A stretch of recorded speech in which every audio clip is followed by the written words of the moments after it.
Class 10th के board exam में एक क्वेश्चन हमेशा आ जाती है कि अभाज्य गुणनखंड विधि द्वारा एचसीएफ और एलसीएम ज्ञात करें। तो चलिए हम आपको सिखाते हैं एलसीएम और एचसीएफ निकालना। तो इसमें कहा जा रहा है संख्या 12, 44 और एक 240 का लघुत्तम समावर्तक अभाज्य गुणनखंड विधि से ज्ञात करें। अभाज्य गुणनखंड विधि से निकालना है लघुत्तम समावर्तक यानी कि एलसीएम निकालना है। तो चलिए हम आपको अभाज्य गुणनखंड विधि द्वारा एलसीएम बनाना सिखाएंगे। ओके, साथ ही साथ हम एचसीएफ भी बनाना सिखा देंगे। ओके, लेकिन इस क्वेश्चन में सिर्फ एलसीएम पूछा है तो हम एचसीएफ भी बता देंगे। तो इसी तरह से जैसे यहाँ पे हेडिंग दिए हैं प्रश्नोत्तर संख्या 1, इसी तरह से क्वेश्चन नंबर 2 के लिए भी प्रश्नोत्तर संख्या 2 देना है। तो चलिए इसके बाद एक प्रश्नोत्तर संख्या थोड़ा बोल्ड में देंगे ताकि लगे कि हेडिंग है। तो यहाँ पे देंगे प्रश्नोत्तर संख्या 2 है तो यहाँ पे प्रश्नोत्तर संख्या 2 दे देंगे। ओके, मन है तो इसे घेर देंगे, फिर नीचे से 2 को लाइन अंडरलाइन कर देंगे इस तरह से। ओके, अब लग रहा है कि हेडिंग है। उसके बाद एक लाइन छोड़ के नीचे से बनाएंगे। तो सबसे पहले बनाने के लिए हम बताए थे यहाँ पे हल लिखना है या फिर सोल्व। तो हम यहाँ पे हिंदी में लिख रहे हैं तो हल लिखेंगे। ओके, अब यहाँ पे क्वेश्चन है 12, 144 और इतना का लघुत्तम समावर्तक। ओके, तो यहाँ पे हल लिखने के बाद दिया गया है संख्या, यहाँ पे लिख देंगे दिया गया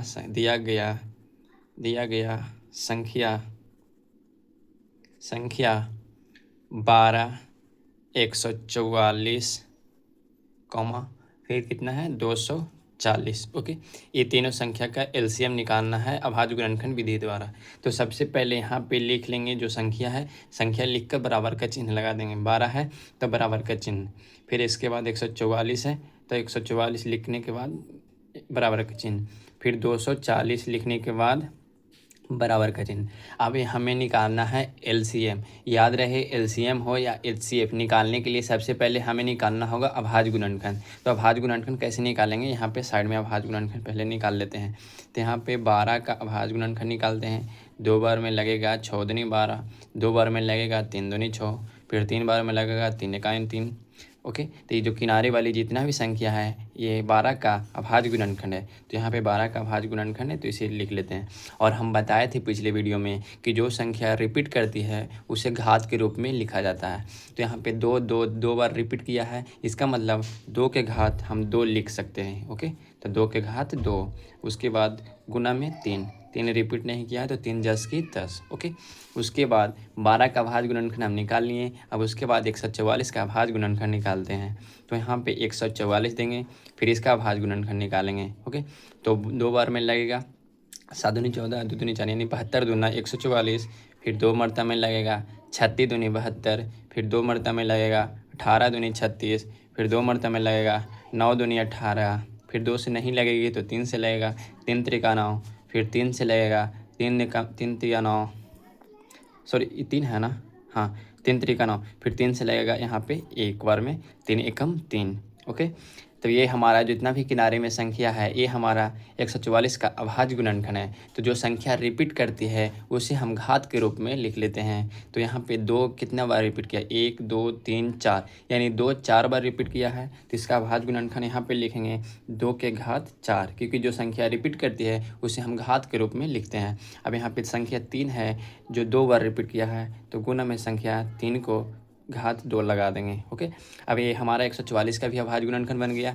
अब यहाँ पे 240 का अभाज्य गुणनखंड निकालते हैं। तो यहाँ पे साइड में 240 का अभाज्य गुणनखंड निकालते हैं। जितना संख्या रहेगा सबका अभाज्य गुणनखंड निकालेंगे। ओके, फिर यहाँ पे 2 बार में लगाएंगे 12 दूनी 24, 0 के 0 यानी 120 दूना 240, फिर 2 मरता में 6 दूनी 12, 0 के 0 यानी कि 60 दूना 120, फिर 2 मरता में लगाएंगे 3 दूनी 60, फिर 2 मरता में लगाएंगे 15 दूनी 30, फिर 2 मरता में लगाएंगे नहीं 2 मरता में नहीं लगेगा, फिर इसके बाद 3 से लगाएंगे 5 त्रिया 15, फिर 3 मरता में नहीं लगेगा, फिर 1 मरते 5 से लगेगा 5 एकम 5। अब यहाँ पे जितना भी किनारे में संख्या है ये 240 का अभाज्य गुणनखंड है। तो यहाँ पे संख्या जो रिपीट की है उसे हम अभाज्य घात के रूप में लिख लेंगे। तो यहाँ पे 2 कितना बार रिपीट किया है, 1 2 3 4, 2 4 बार रिपीट किया है, इसका अभाज्य गुणनखंड में 2 के घात 4 लगा देंगे। इसके बाद 3 रिपीट नहीं किया है तो 3 10 के 10 लिख देंगे। यहाँ पे 5 भी रिपीट नहीं किया है तो ये 5 भी लिख देंगे। ओके, अब उसके बाद अभाज्य गुणनखंड सबका निकाल दिए। अब हमें निकालना है एलसीएम यानी कि लघुत्तम समावर्तक। ओके, तो एलसीएम निकालने से पहले हम एक बार एचसीएफ निकाल लेते हैं, क्योंकि इस क्वेश्चन में तो सिर्फ एलसीएम पूछा है, लेकिन हम यहाँ पे एलसीएम और एचसीएफ दोनों निकाल के बताएंगे कि कैसे एचसीएफ निकलता है और कैसे एलसीएम निकलता है। तो सबसे पहले हम यहाँ पे एचसीएफ निकालते हैं। तो यहाँ पे लिखेंगे एचसीएफ, और जिसका एचसीएफ निकालते हैं वो संख्या यहाँ पे लिख लेंगे। तो जो संख्या है कितना, 12, उसके बाद 144, फिर उसके बाद 240, इसका हमें एचसीएफ निकालना है। तो ध्यान रहे, एचसीएफ निकालने के लिए जो अभाज्य गुणनखंड निकाले हैं इन संख्याओं के अभाज्य गुणनखंड में हमें उभयनिष्ठ यानी कि कॉमन खोजना है कि कौन सी ऐसी संख्या का है जो 12 के गुणनखंड या 144 के गुणनखंड और 240 के अभाज्य गुणनखंड में कॉमन मिल रही है, यानी कि सेम टू सेम। यानी कि यहाँ पे 2 है तो इसमें भी 2 होना चाहिए, फिर इसमें भी 2 होना चाहिए, यही कॉमन खोजेंगे। तो यहाँ पे देखिए, इसमें 2 है, इसमें भी 2 है, इसमें भी 2 है, ठीक, यानी कि 2 कॉमन मिल रही है। फिर यहाँ पे देखेंगे 3 है, यहाँ पे 3 है, यहाँ पे 3 नहीं, यानी कि ये दोनों में 3 कॉमन मिल रही है। ओके, फिर यहाँ पे देखेंगे ये 5 सिंगल है, यहाँ पे 5 नहीं है, यहाँ पे 5 नहीं, तो इसी तरह से कॉमन खोजना है। तो सबसे पहले तीनों संख्याओं के अभाज्य गुणनखंड में 2 हमें कॉमन मिल रही है। तो याद रहे, यहाँ पे एचसीएफ निकाल रहे हैं, तो एचसीएफ में जो कॉमन मिलेगी उसका सबसे छोटा घात लेना है, छोटा घात वाला संख्या। तो देखिए 2 के घात 4 है तो सबसे बड़ी है, यहाँ पे 2 के घात 4 है तो ये भी बड़ी है, यानी ये दोनों सेम है। और सबसे छोटा घात यहाँ पे ये है 2 के घात 2, तो यहाँ पे वही संख्या लेना है। ओके, 2 के घात 2, फिर उसके बाद गुना का चिन्ह। फिर इसमें देखेंगे कि और कोई ऐसी संख्या है जो रिपीट कर रही है, तो इसमें तो ये 3 है जो ये दोनों में रिपीट कर रही है, यानी अब यहाँ पे गुना का चिन्ह लगा देना है। ओके, अब यहाँ पे देखना है कि कोई ऐसी और संख्या है जो कॉमन मिल रही है। तो यहाँ पे 3 कॉमन मिल रही है लेकिन 2 ही संख्या में, तो यहाँ पे 3 कॉमन मिल रही है तो इसका सबसे छोटा घात लेना है। तो इसके ये 3 का घात 2 है, यहाँ पे 3 के घात नहीं है, इसका मतलब 3 के घात यहाँ पे 1 होगा, तो यानी कि ए वाला संख्या 3 है जो सबसे छोटी घात वाली संख्या है, कॉमन भी मिल रही है दोनों में। ठीक, तो हमें ए वाला 3 ले लेना है, 3 के घात 1 या फिर यानी कि 3। ओके, अब उसके बाद यहाँ पे 3 का काम हो गया। फिर यहाँ पे संख्या 5 है, फिर देखते हैं कि 5 कहीं पे कॉमन मिल रही है कि नहीं। तो 5 कहीं पे कॉमन नहीं मिल रही तो यहाँ पे छोड़ देंगे, बस अब इसका गुना कर लेंगे। 2 के घात 2 का मतलब होता है 2 दूनी 4, यानी 2 गुना 2 होता है तो 4, फिर गुना 3। अब इसे हम गुना बराबर में लिख देंगे, 4 तिया 12, यही हमारा हो गया HCF। ओके, ये हमारा HCF हो गया 12, 144, 240 का HCF कितना, 12। अब हमें इस क्वेश्चन में बोला जा रहा है लघुत्तम समावर्तक यानी कि LCM, तो हम यहाँ पे फिर LCM लिखेंगे, LCM। यहाँ पे जो संख्या का निकालना है LCM, उस संख्या यहाँ पे लिख देना है 12, 144 और 240। ओके, बराबर है। अब यहाँ पे याद रहे, HCF में तो कॉमन खोजे थे और सबसे छोटी घात लिए थे, लेकिन LCM में जस्ट इसके उल्टा हो जाता है। LCM में क्या होता है कि कॉमन खोजने के बाद सबसे बड़ी घात वाली संख्या को लेना है। तो यहाँ पे कॉमन 2 मिल रही है लेकिन सबसे बड़ी घात वाली संख्या 1 ही लेना है, ये नहीं कि डबल डबल ले लेना है। सब टोटल में से कॉमन निकाल करके सबसे बड़ी घात वाली एक संख्या लेना है। तो यहाँ पे 2 सब में कॉमन है, तो सबसे बड़ी घात यहाँ पे 2 के घात 4 है, यहाँ पे भी 2 के घात 4 है, तो यानी कि दोनों में से कोई एक ही लेना है, ये नहीं कि दोनों लेना है। तो यहाँ पे 2 के घात 4 ले लिए, यानी कि सबसे बड़ी घात वाली। फिर यहाँ पे 3 भी कॉमन मिल रही है, तो 3 के सबसे बड़ी घात वाला लेंगे, यानी कि 3 के घात 2 बड़ी है, तो यहाँ पे 3 के घात 2 लेंगे। ओके, वहाँ पे 3 के घात 1 लिए थे छोटा वाला, लेकिन यहाँ पे 3 के घात 2 लेना है।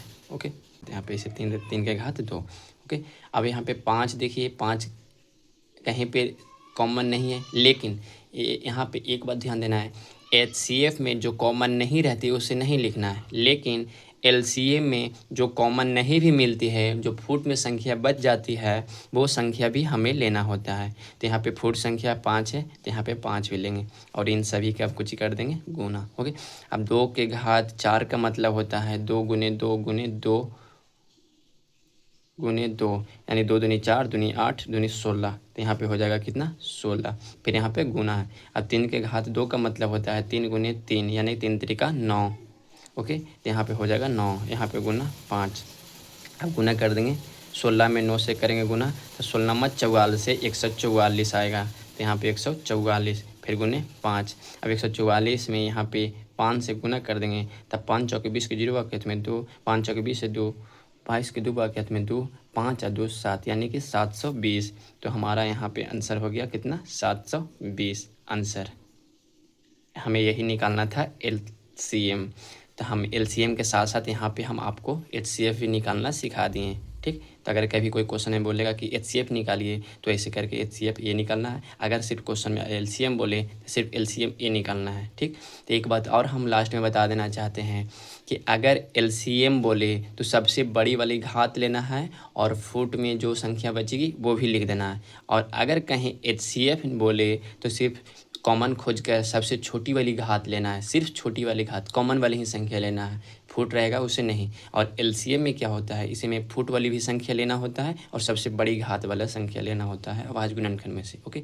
तो इसी तरह से आप भी बनाइएगा। अब बोर्ड एग्जाम में क्लास 10th के एग्ज़ाम में एक क्वेश्चन ये हमेशा आ जाती है कि अभाज्य गुणनखंड विधि से HCF और LCM निकालिए, ओके। तो नेक्स्ट वीडियो में मिलते हैं आपसे, और नेक्स्ट वीडियो में अगला क्वेश्चन बनाना सिखाएंगे। क्वेश्चन नंबर 3, यूक्लिड विभाजन एल्गोरिथम का प्रयोग करके यानी उपयोग करके 35 और 225 का महत्तम समवर्तक ज्ञात करें।